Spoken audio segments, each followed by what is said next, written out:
Hey guys, how's it going? Welcome to my video. Alright guys, let me tell you guys how I fixed my car the other day. So I was out of the park, did a 1 hour jog, came back to my car, ready to go home, try to start it. It cranked, but it did not turn over. It kept on cranking, but it did not turn over. And I must have tried to crank it at least, I would say like 15 times within the course of me trying to figure it out what the problem was. All right. So I'm like, okay, what could this situation be considering? I did change the battery up. I changed the battery maybe 2 months ago. It's got a brand new battery. It's not the starter. I know 100% it's not the starter. Obviously, it cranks. The starter cranks the car. It cranks. So I'll rule out the starter. Everything having to do with the starter, ruled out.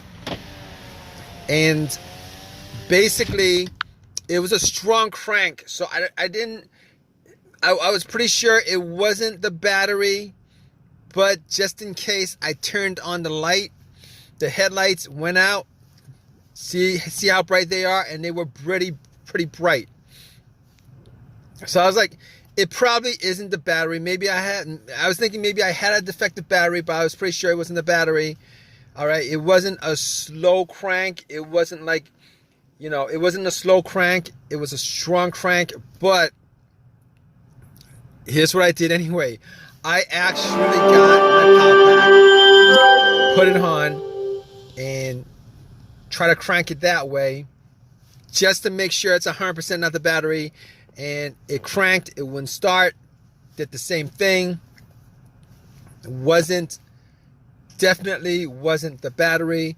And on top of that, I was looking around just to make sure that my terminals were clean and tight, because I did clean the terminals. I did tighten them up 2 months ago. I didn't think that it was going to be corroded after 2 months, and they weren't corroded after 2 months. So I was like, all right, okay, I know what the obvious is, but I'm going to go through these steps,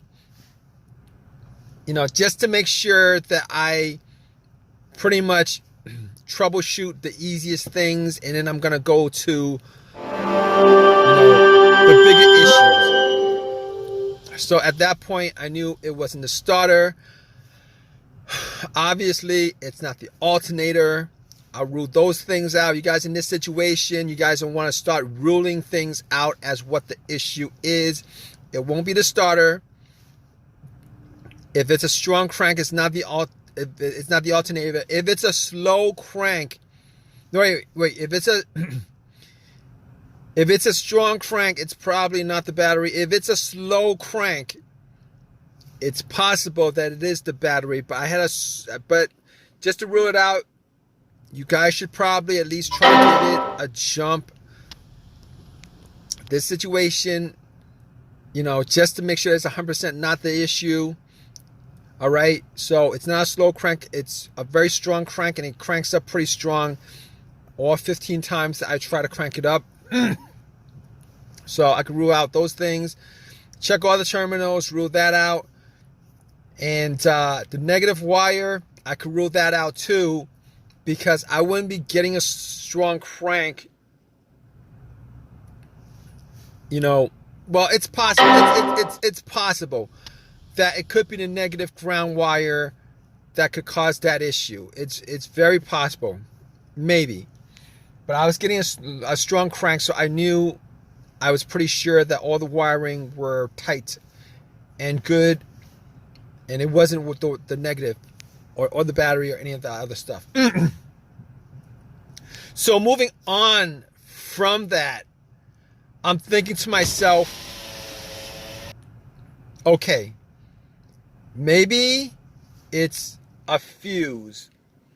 Maybe it's a fuse to the fuel pump. Maybe it's a relay to the fuel pump. Maybe it's the fuel pump itself. Could be the car's computer, all of those things.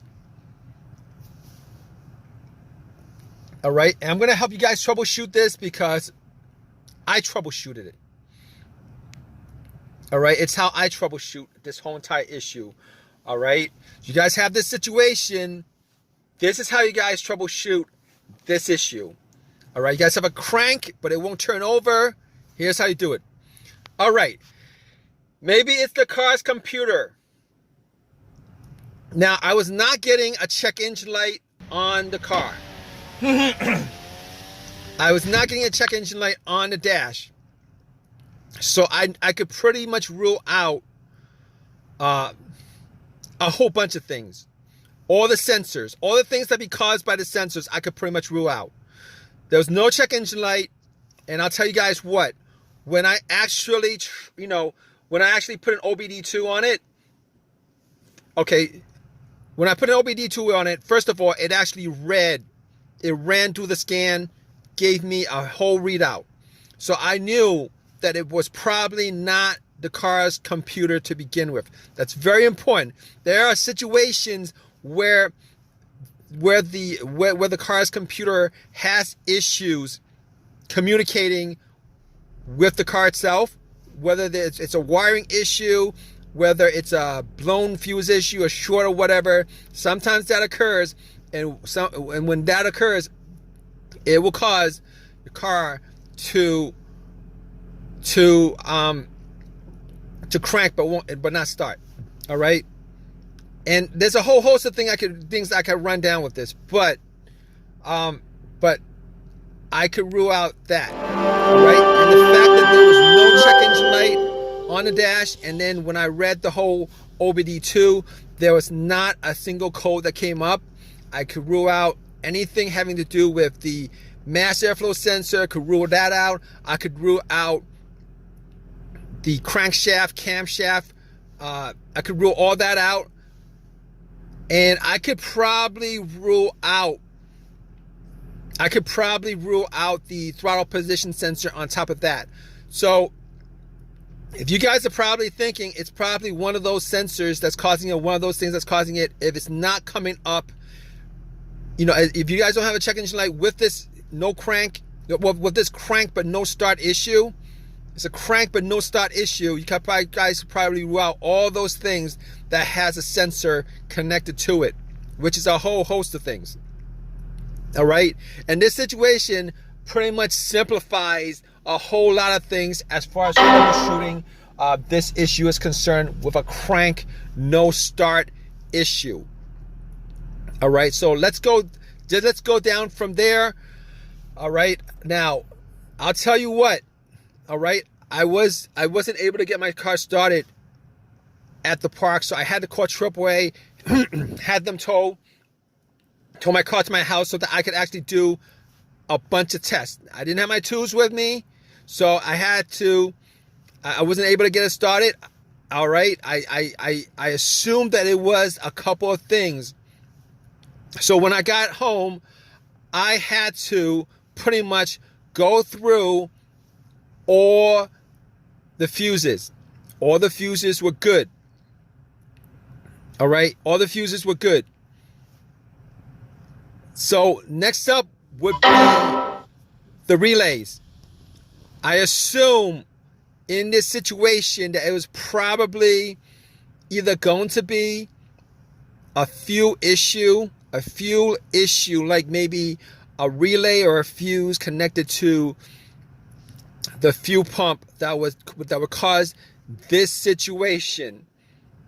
All right, so I tested out all the fuses. It wasn't that. As far as the relay was concerned, I did swap out the fuel pump relay with another relay, with a similar relay, with the same exact number. So I did swap out one of the relays for the fuel pump relay, and that didn't do anything as far as that situation is concerned. So at that point, I was thinking, all right, I got to figure out whether it was the fuel pump that was causing this situation. All right, definitely was sure it was not the relay. And on top of that, I actually took off the line for, the part of the fuel line just to see whether there was any fuel getting pumped out. There was no fuel pumping out. And on top of that, I actually did not hear the fuel pump prime. All right, when I turned it on to the on position, did not hear any kind of priming coming from the fuel pump. So at that point, I knew that it was probably the fuel pump that was the issue. In fact, it was the fuel pump that was the issue. Now, I was hoping that it would have been the fuel pump relay. If it was the relay, it would have been a quick fix. However, since it was the fuel pump, it took an hour or two for me to replace it. Got the car to start afterwards after it was replaced. It was the fuel pump that was the problem. If you guys have a crank no start, like a whole bunch of other scenarios, no start scenarios, what you guys do need to do is, you guys need to troubleshoot it, because it could be, like I said, a variety of things that would be causing these kind of situations. Hopefully, if you guys are in the same situation, this video has helped you out in some way. Maybe it's a fuse that was blown or something like that. Hopefully, you guys got a simple fix for you. But that was my whole entire the whole entire scenario happened because the fuel pump needed to be replaced. All right, guys. If you guys have any comments on this, please drop a comment in the comment section. Please give me a thumbs up and please subscribe, guys. All right, take care.